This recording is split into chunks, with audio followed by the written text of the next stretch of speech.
Hello students, previous lecture में हम discuss कर रहे थे सॉलिड लिक्विड गैस के जो डिफरेंसेस हैं उनको, और उन्हीं डिफरेंसेस पर आगे बढ़ते हुए जो न्यू डिफरेंसेस हैं और भी डिफरेंसेस हैं वो देख रहे हैं अपन यहाँ पर।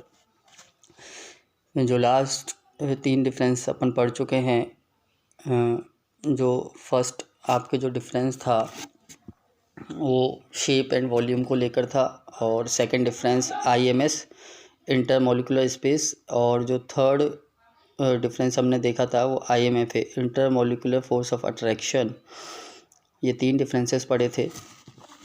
अब जो न्यू डिफरेंसेस हैं कि सॉलिड्स जो हैं हैव हाई डेंसिटीज़। जो सॉलिड की जो डेंसिटी होती है वो हाई होती है। तो डेंसिटी आप जानते हैं, पढ़ चुके हैं छोटी क्लासेस में, जूनियर क्लासेस में, कि density equal to mass upon volume, कि कितने वॉल्यूम के अंदर कितने पार्टिकल्स हैं। तो सॉलिड के अंदर अगर सेम वॉल्यूम पर बात करें, solid liquid gas same volume आप लेते हैं स्पेस, तो उनके अंदर जो पार्टिकल्स की स्ट्रेंथ है वो सॉलिड में सबसे ज़्यादा है। तो सॉलिड की जो डेंसिटी है वो हाई होगी और लिक्विड की जो डेंसिटी है वो मॉडरेट होगी। मॉडरेट मीन्स ना ज़्यादा और ना कम। पार्टिकल्स जो है वो एवरेज प्रोपोर्शन में रहेंगे लिक्विड के अंदर, और गैसेस के अंदर जो डेंसिटी होगी वो बिल्कुल लो होगी। तो ये नेक्स्ट डिफरेंस है आपके, high density, moderate and low. उसी तरह नेक्स्ट सॉलिड में बात करें तो solid can not flow. Solid जो है वो फ्लो नहीं कर सकते, यानी पार्टिकल्स के पास वहाँ पर एनर्जीज नहीं होती हैं। पार्टिकल्स हार्डली पैक होते हैं, टाइटली पैक्ड होते हैं। लिक्विड जो हैं वो फ़्लो कर सकते हैं, और गैसेस फ़्लो इजीली, और गैसेस इजीली फ़्लो कर सकती हैं सरफेस पर या एनवायरनमेंट में। नेक्स्ट जो डिफरेंस है वो है do not fill their container completely. Solids को किसी भी कंटेनर में कम्प्लीटली फिल नहीं किया जा सकता। पार्टिकल जो है उनके बीच में स्पेस होता है थोड़ा बहुत, और लिक्विड्स को उनके कंटेनर में कम्प्लीटली फिल कर सकते हैं, उनको भी नहीं किया जा सकता, और गैसेस को कम्प्लीटली फिल किया जा सकता है उनके कंटेनर में। इस पर एक प्रॉपर्टी है आपके यहाँ पर, कंप्रेसिबिलिटी। मीन्स हम सॉलिड को कंप्रेस नहीं कर सकते, डू नॉट कंप्रेस, तो उसको किसी भी कंटेनर कम्प्लीटली फिल भी नहीं किया जा सकता।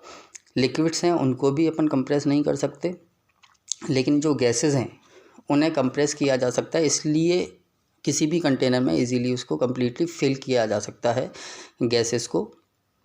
तो ये प्रॉपर्टीज़ आपके डिफ्रेंशिएट करने वाली जो प्रॉपर्टीज़ हैं सॉलिड लिक्विड गैस, ये सारी हो चुकी हैं आपके। टोटल 7 प्रॉपर्टीज़ अपन ने यहाँ डिस्कस की। तो एक बार फिर से आप इनका रिकैप करते हैं। जो फर्स्ट प्रॉपर्टी की अपन बात कर रहे हैं, जो फर्स्ट प्रॉपर्टी थी वो थी definite shape and definite volume, यानी शेप एंड वॉल्यूम को लेकर थी। दूसरी property IMS, third property IMFA, fourth जो प्रॉपर्टी है वो डेंसिटी पर थी। फिफ्थ फ्लो पर। जो 6 प्रॉपर्टी है वो जो उनके कंटेनर में कम्प्लीटली फिल हो सकते हैं या नहीं हो सकते हैं, और जो 7th प्रॉपर्टी है वो है कंप्रेसिबिलिटी पर। तो ये 7 डिफरेंस जो है आपको लर्न करने हैं। तो नेक्स्ट टॉपिक पर चलते हैं कि इन स्टेट्स को जो है, जो फिज़िकल स्टेट्स हैं उनमें इंटरचेंज कैसे हो सकता है। इंटरचेंज ऑफ स्टेट्स आप यहाँ देख रहे हैं कि सॉलिड लिक्विड गैस, मैंने यहाँ आपको एक थोड़ा सा छोटा सा फ्लो चार्ट है ये आपके। सॉलिड से लिक्विड और लिक्विड से गैस स्टेट में कन्वर्ट होने के लिए आपको हीट करना पड़ेगा सब्सटेंस को, और गैस से लिक्विड और लिक्विड से सॉलिड लाने के लिए आपको उन्हें कूल करना पड़ेगा, यानी आपको एनर्जीज़ यहाँ पर देनी होंगी, एक्सटर्नल एनर्जीज़।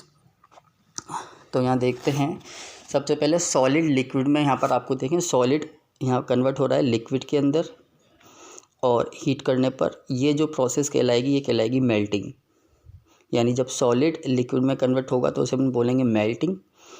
लिक्विड से गैस स्टेट में आ रहे हैं यहाँ पर देखो हीट करने पर, तो इसे हम बोलेंगे बॉइलिंग, और इसे एवेपोरेशन भी बोल सकते हैं, लेकिन दोनों में डिफरेंस है यहाँ पर, तो वो अपन देखेंगे अभी थोड़ी देर बाद बॉइलिंग और एवेपोरेशन में क्या डिफरेंस होता है।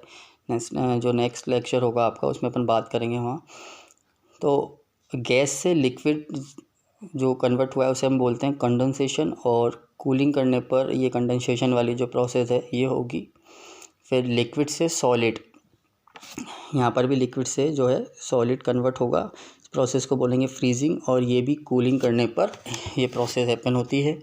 तो ये 4 प्रोसेस हैं यहाँ पर मैटर को जो स्टेट है वो कन्वर्ट करने के लिए: मेल्टिंग, बॉइलिंग, कंडेंसेशन, फ्रीजिंग। आपको याद रखना है कि कंडेंसेशन किस स्टेट से किस स्टेट में होता है, लिक्विड से जो फ्रीजिंग है वो कौन सी स्टेट से कौन सी, नेक्स्ट स्टेप जो है नेक्स्ट स्टेट कौन सी कन्वर्ट होती है।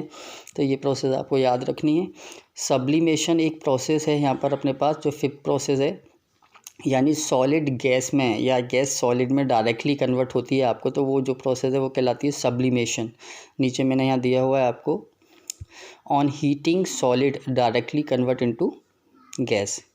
ऑन हीट करने पर सॉलिड जो है डायरेक्टली किस में कन्वर्ट हो, गैस में, और वाइस वर्सा, या गैस सॉलिड में, तो इसे हम यहाँ बोलेंगे सब्लिमेशन। तो सॉलिड से गैस के कुछ एग्जांपल्स यहाँ दिए हुए हैं मैंने आपको, कैम्फर हुआ, नेफ्थलीन बॉल्स, ड्राई आइस को अपन सॉलिड कार्बन डाइऑक्साइड भी बोलते हैं। तो ये जो एग्जांपल्स हैं ये आपके सब्लिमेशन के एग्जांपल्स हैं जहाँ सॉलिड गैस में डायरेक्टली कन्वर्ट होता है। हाँ, गैस को जब सॉलिड में आप कोई प्रोडक्ट बनाते हैं तो high temperature and high pressure पर आपको सब्सटेंस को रखना होगा। तो वो आपके अपन फर्दर उसको आगे बात करेंगे एक टॉपिक पर। तो ये स्टेट्स हैं इंटरस्टेट्स जो मैंने आपको यहाँ बताई हैं, एक बार फिर से देख लें। यहाँ पर सॉलिड लिक्विड में कन्वर्ट हो रहा है जिसे हम मेल्टिंग बोल रहे हैं, लिक्विड गैस में कन्वर्ट हो रहा है जिसे हम बॉइलिंग बोल रहे हैं, और मेल्टिंग एंड बॉइलिंग दोनों ही प्रोसेस हीट करने पर हो रही हैं, आपकी जो स्टेट चेंज हो रही हैं। फिर गैस से जो लिक्विड कन्वर्ट हो रहा है वहाँ उसे अपन बोल रहे हैं कंडेंसेशन, लिक्विड से जो सॉलिड कन्वर्ट हो रहा है उसे अपन बोल रहे हैं फ्रीजिंग। और ये कंडेंसेशन और फ्रीजिंग जो दोनों ही प्रोसेस हैं ये कूल करने पर हो रही हैं। फ्रीजिंग को हम सॉलिडिफिकेशन भी बोल सकते हैं एंड क्रिस्टलाइजेशन भी बोल सकते हैं, यानी दो इसके अनदर नेम भी हैं इस प्रोसेस के, फ्रीजिंग के, सॉलिडिफिकेशन और क्रिस्टलाइजेशन। मेल्टिंग वाली जो प्रोसेस है उसका एक और नाम हो सकता है फ्यूज़न। एक प्रोसेस जो है फ्यूज़न और मेल्टिंग दोनों एक ही बात है। सब्लिमेशन जो है वो डायरेक्टली सॉलिड को गैस में कन्वर्ट करना है या गैस को सॉलिड में, उसके कुछ एग्जांपल्स मैंने आपको यहाँ दिए हुए हैं, ये आपको इंटरकन्वर्जन देखना है। एक और यहाँ चीज़ अपन देखेंगे, मैंने यहाँ दिया हुआ है आपको, compression is another way to convert gas to liquid. यानी गैस से अगर लिक्विड में कन्वर्ट करना है तो कंप्रेशन भी एक तरीका हो सकता है। यहाँ आपको दिख रहा है कि मैंने एक कंटेनर में, यहाँ पर पिस्टन वाला एक कंटेनर है जहाँ मैंने गैसेस फिल्ड है, देख रहे हैं आप यहाँ पर पार्टिकल्स जो दूर दूर हैं। और जब मैं इस पिस्टन को प्रेस करता हूँ नीचे की तरफ, जो आपको दिखाई दे रहा है, देखें तो यहाँ ये जो पार्टिकल्स है इनकी जो डिस्टेंस है, स्पेस है इनके बीच में, वो धीरे धीरे कम हो जाएगा स्पेस। ये देखो यहाँ पर स्पेस, ये पार्टिकल्स ऐसे डिस्ट्रीब्यूट हो जाएंगे इस तरह से ये पार्टिकल्स, और ये लिक्विड में कन्वर्ट हो जाएगा। जो आपका गैस है वो लिक्विड में कन्वर्ट हो गया कंप्रेशन वाली प्रोसेस से। कुछ एग्जांपल्स हैं अपने पास इसके, जैसे एलपीजी है। एलपीजी आप जो घर पे यूज़ करते हैं, इसका जो फुल फॉर्म है वो लिक्विफाइड पेट्रोलियम गैस। यहाँ वर्ड आप यूज़ करेंगे लिक्विफाइड, यहाँ अगर आपने लिक्विड लिखा तो ये इसकी जो फुल फॉर्म है वो गलत हो जाएगी आपके, लिक्विफाइड पेट्रोलियम गैस, क्योंकि अपन ने यहाँ पर गैस को लिक्विड में कन्वर्ट किया है, इसलिए लिक्विफाइड पेट्रोलियम गैस।